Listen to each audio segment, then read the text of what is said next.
the spring of 2011, the Dupont de Ligonnès family vanished from their home in Nantes, France.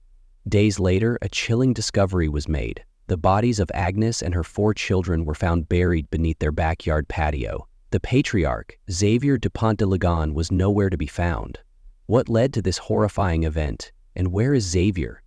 Join us as we delve into the unsettling mystery of the Dupont de Ligonnès family murders. The Dupont de Ligonnès family, rooted in French aristocracy, appeared to embody the ideals of a devout and accomplished household. However, beneath this veneer lay complexities that would later cast a shadow over their legacy. Xavier Dupont de Ligonnès, the patriarch, born on January 9 in the year 1961 in Versailles, Xavier was the son of Bernard Hubert Dupont de Ligonnès, an engineer, and Geneviève Thérèse Maître. His lineage traced back to nobility, with ancestors like Édouard Dupont de Ligonnès, who married Sophie de Lamartine, sister of poet Alphonse de Lamartine, and Charles Dupont de Ligonnès, a bishop of Rodez. Despite his aristocratic roots, Xavier's professional endeavors were varied and often ambiguous. He established several businesses, primarily targeting traveling salespeople and restaurant patrons, but these ventures met with limited success.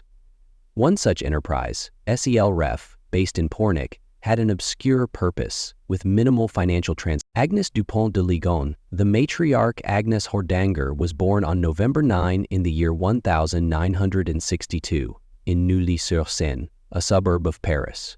She worked as an assistant at Blanche de Castille Catholic School in Nantes, where she also taught catechism.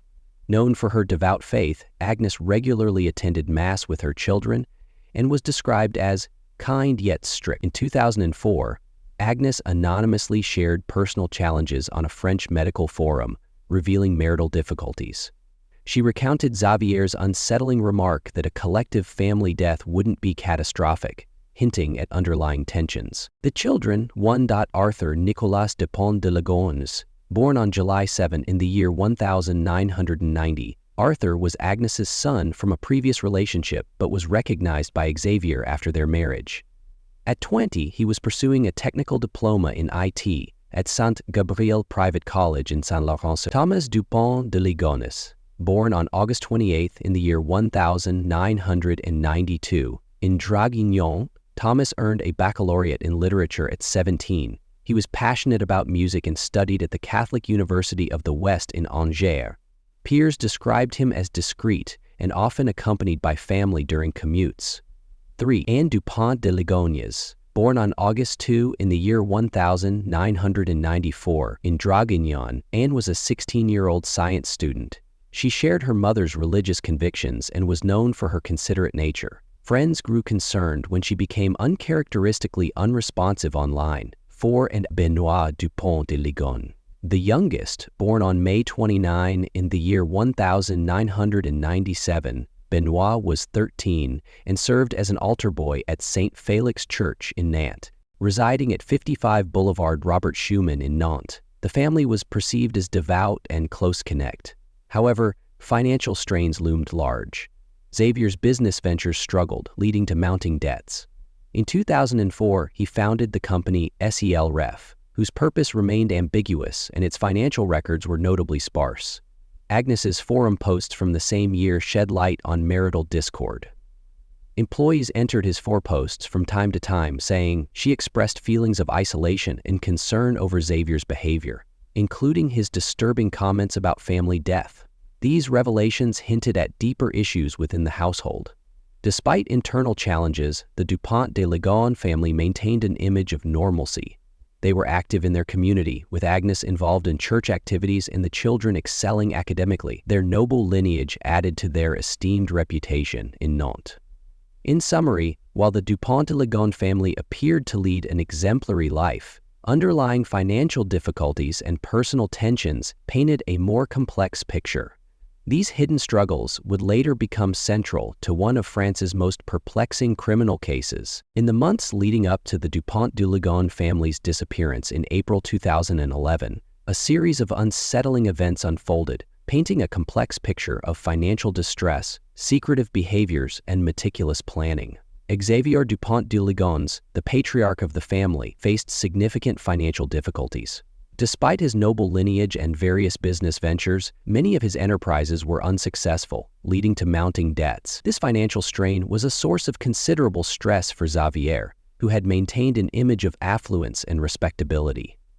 In early 2011, Xavier obtained a firearms license and inherited a .22 caliber rifle from his late father.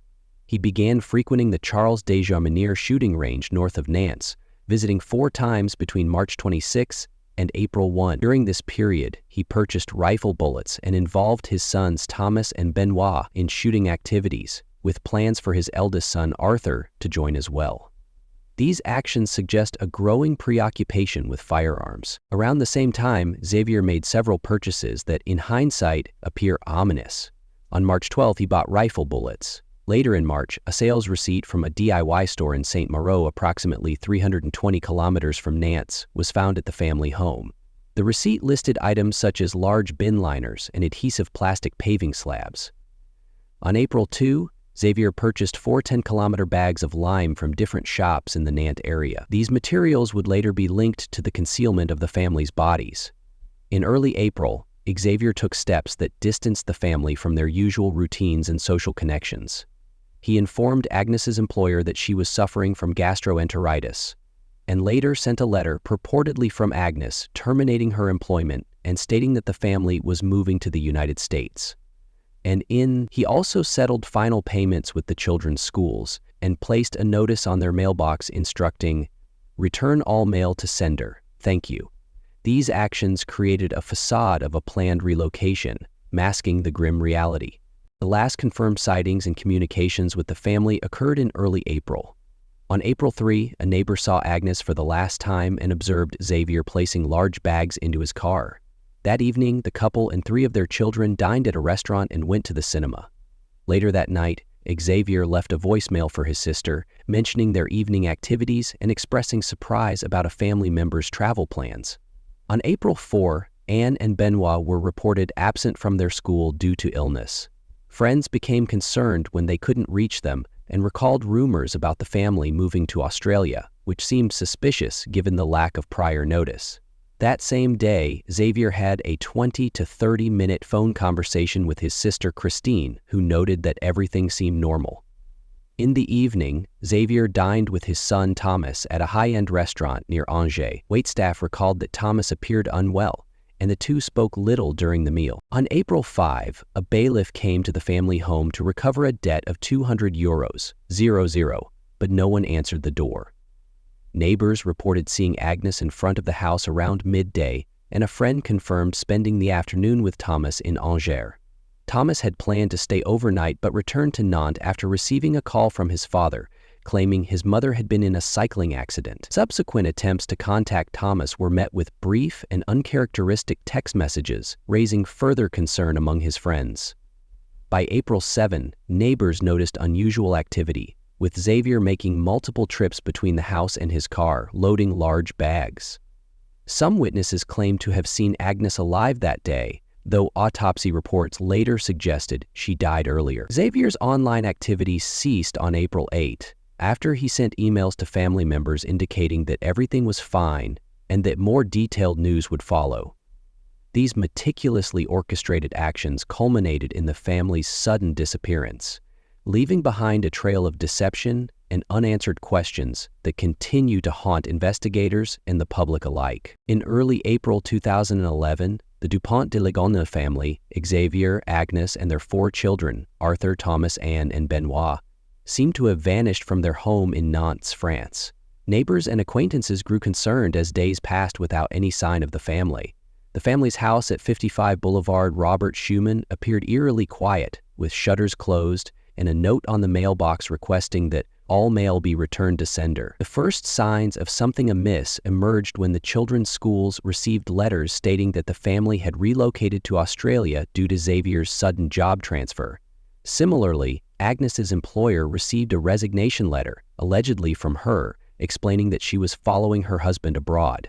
Friends and relatives found these abrupt departures suspicious, especially given the lack of prior notice. On April 13, 2011, a neighbor concerned by the prolonged absence and the uncollected mail, alerted the authorities. The police conducted a welfare check, but found nothing overtly suspicious inside the residence. The house was tidy, with no signs of a struggle, and it appeared as though the family had left voluntarily. However, as more days passed without any communication from the family, the concern deepened. On April 19, the police initiated a formal investigation into the family's disappearance. They conducted a more thorough search of the property, during which they discovered peculiarities such as the removal of most family photographs from frames and the absence of personal items, suggesting a planned departure. The breakthrough came on April 21, 2011. Investigators decided to examine the backyard more closely, particularly the area beneath the patio. Upon removing some paving stones, they noticed a layer of freshly poured cement. As they dug deeper, they uncovered several large plastic bags containing human remains. The bodies were wrapped in blankets and buried along with religious icons such as crucifixes, indicating a possible ritualistic aspect to the burials. The remains were later identified as those of Agnes and her 4 children. Each had been shot with a .22 caliber firearm, and the family's 2 Labrador dogs were also found buried alongside them. The autopsy report suggested that the victims had been drugged before being shot, likely while they slept, minimizing signs of a struggle. Conspicuously absent was Xavier Dupont de Ligons.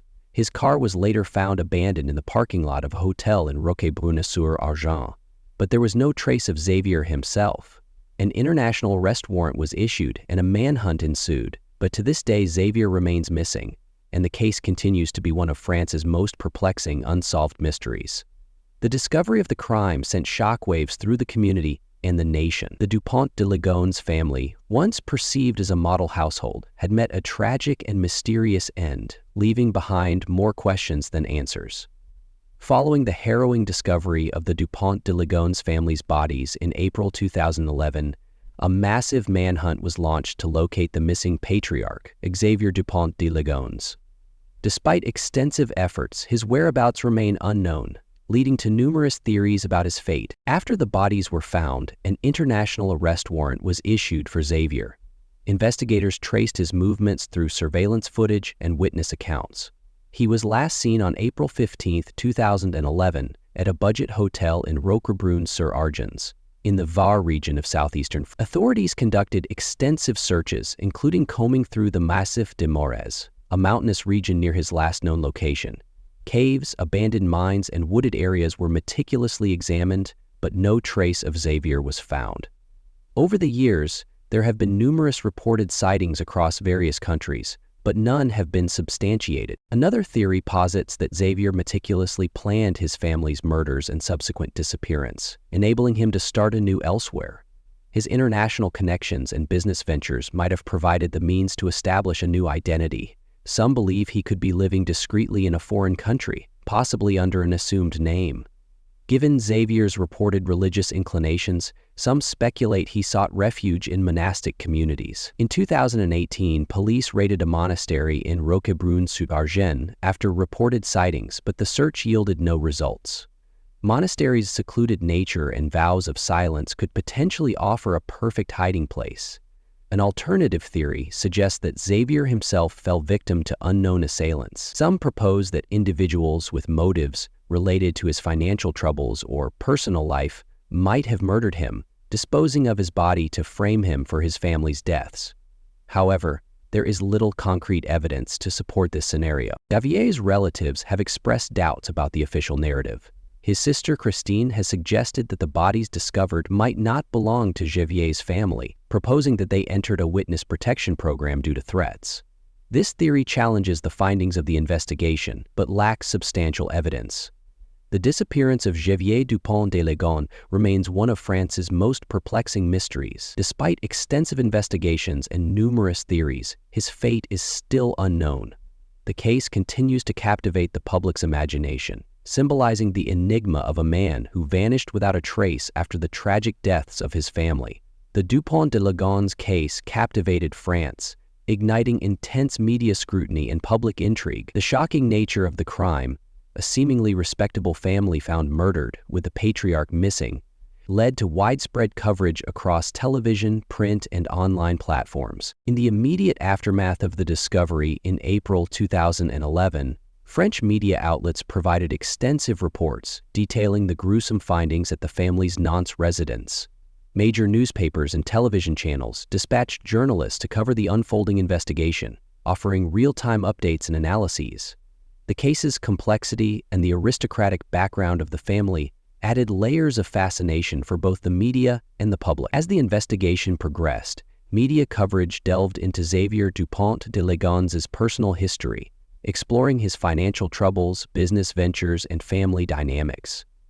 Reports highlighted his online activities, including participation in various forums under pseudonyms, which provided insights into his state of mind leading up to the murders. This digital footprint became a focal point for both journalists and amateur sleuths attempting to piece together his motives and possible whereabouts. The public's response to the case was profound, with many individuals becoming deeply invested in uncovering the truth. Online communities, particularly on platforms like Facebook, saw a surge of activity as users shared information, theories, and potential leads. Hundreds of French internet users, fascinated by the curious crime, became improvised cyber investigators, meticulously reconstructing every digital trace left by Agnes and Xavier. This collective online effort, often referred to as crowdsourced investigation, demonstrated the public's desire to contribute to solving the mystery. While some discussions were speculative, others provided valuable insights, occasionally even aiding official investigative efforts. The case's notoriety extended beyond France, capturing international media attention. Global news outlets reported on the murders and the subsequent manhunt for Xavier Dupont de Liggon. Documentaries and true crime series such as Netflix's Unsolved Mysteries featured episodes dedicated to the case, further fueling worldwide interest and discussions about potential theories and Xavier's possible fate. The Dupont de Liggon affair permeated popular culture, inspiring books, films, and television programs. The combination of an unsolved mystery, an aristocratic family, and the dramatic circumstances of the case provided fertile ground for storytellers and creators. This cultural impact ensured that the case remained in the public consciousness, prompting ongoing debates and discussions. The intense media coverage also led to introspection within journalistic circles. Some critics argued that certain outlets prioritized sensationalism over factual reporting, potentially hindering the investigation and affecting public perception. A study examining the French press's handling of the case highlighted instances where the rush to publish led to the dissemination of unverified information, prompting discussions about journalistic ethics and the responsibility of the media in high-profile criminal cases. Years after the initial events, the public's fascination with the Dupont de Liggon case endures. Online forums and social media groups continue to discuss new developments, share theories, and analyze past information. This sustained engagement underscores the case's deep impact on the collective psyche and the enduring allure of unsolved mysteries in the public imagination. In summary, the Dupont de Liggon case not only highlighted the media's role in shaping public perception, but also showcased the power of collective public engagement in the digital age. The interplay between official investigations, media coverage, and public involvement created a multifaceted narrative that continues to captivate and intrigue audiences worldwide. Since the tragic events of 2011, the case of the Dupont de Liggon family has remained one of France's most perplexing unsolved mysteries. Over the years, numerous developments have emerged, each adding layers of complexity to the narrative. In October 2019, a significant event unfolded at Glasgow Airport in Scotland. A man arriving from Paris was arrested on suspicion of being Xavier Dupont de Liggon. This arrest was based on an Interpol alert linked to a stolen French passport. Initial reports suggested a breakthrough. However, subsequent fingerprint and DNA analyses revealed that the individual was a 69-year-old Portuguese-born French national visiting his Scottish wife. He was promptly released, and the incident highlighted the challenges authorities face in verifying potential sightings. The years following the family's disappearance have been marked by numerous alleged sightings of Xavier across various countries. Authorities have meticulously investigated each report, but none have provided conclusive evidence of his whereabouts. The sheer volume of these reports underscores the case's enduring grip on the public's imagination and the challenges inherent in tracking a fugitive over an extended period. In recent years, members of Xavier's family have offered their perspectives on the case. Christine de Verdun, Xavier's younger sister, published a book defending her brother, suggesting alternative theories about the family's fate. She posits that the family might have been exfiltrated, with the discovered bodies being part of an elaborate ruse. This perspective, while controversial, adds another dimension to the myriad theories surrounding the case. The Dupont de Ligonnès case has permeated popular culture, inspiring documentaries, podcasts, and books. Former police officer Romain Puertalas, for instance, authored a novel titled How I Found Xavier Dupont de Ligonnès, blending fiction with investigative elements. Such works reflect the public's enduring fascination and the myriad speculative theories that have emerged over the years. As of now, Xavier Dupont de Ligonnès remains at large, and the case is officially unsolved. Despite extensive investigations, international alerts, and widespread media coverage, no definitive information about his fate or whereabouts has surfaced. The case continues to captivate and baffle both the public and law enforcement agencies, standing as a poignant reminder of the complexities inherent in criminal investigations. In conclusion, the Dupont de Ligonnès case remains a labyrinthine mystery, with each development offering tantalizing clues, yet leaving the central questions unanswered. The search for truth continues, as investigators and the public alike grapple with the enigma that has persisted for over a decade. The tragic events surrounding the Dupont de Ligonnès family have left a lasting impact, not only on those who knew them, but also on the broader public. The unanswered questions and the absence of closure continue to fuel discussions and theories. As we reflect on this case, it's essential to remember the victims: Agnes, Arthur, Thomas, Anne, and Benoit. Their lives were tragically cut short, and they deserve to be remembered with dignity and respect. The pursuit of truth in this case underscores the importance of thorough investigative journalism and the role of the public in keeping such stories alive. By staying informed and engaged, we honor the memory of the victims and support the ongoing search for answers. If you found this exploration insightful, please consider subscribing to our channel for more in-depth analyses of compelling cases. Your engagement helps us continue to shed light on stories that matter. Feel free to share your thoughts and theories in the comments below. We value your perspective and encourage open discussion. Thank you for joining us in this examination of a case that remains one of France's most haunting mysteries.